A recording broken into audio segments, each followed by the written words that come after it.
Gajendra Moksha, the liberation of the Elephant King. Long ago, in a lush forest near the Trikuta mountain, there lived a mighty elephant king named Gajendra. He was noble, powerful, and led a large herd.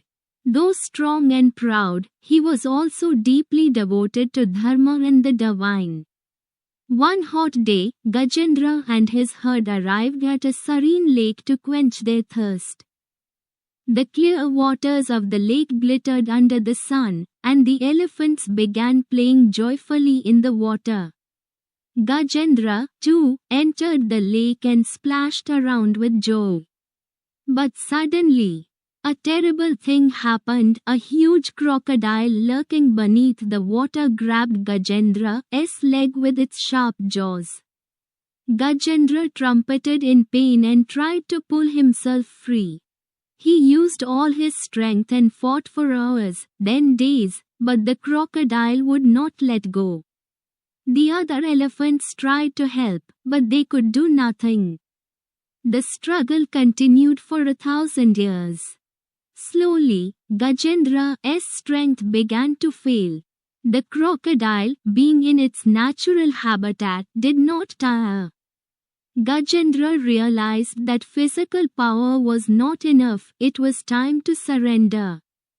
At that moment of humility and desperation, Gajendra remembered the Supreme Lord Vishnu, whom he had worshipped in his past life. He folded his trunk and raised a lotus flower from the lake as an offering. With a heart full of surrender and devotion, he cried out, "O Supreme Lord, I do not know who you are in form. But I know you are the protector of the weak and the destroyer of evil.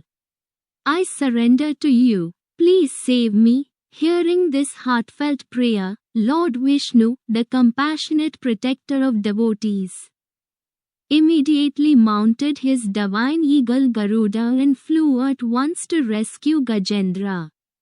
With his dazzling presence, Lord Vishnu arrived at the lake, shining with brilliance, holding his Sudarshana Chakra. In an instant, Vishnu hurled his divine discus and severed the crocodile's head, freeing Gajendra from the long torment.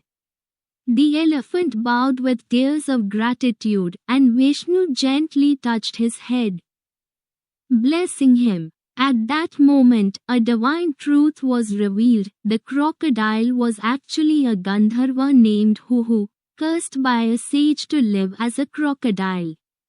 The curse had now ended due to the Lord's touch, and he was freed. Gajendra too, in his previous birth, had been a devotee king named Indradyumna, cursed to be born as an elephant due to a sage's curse.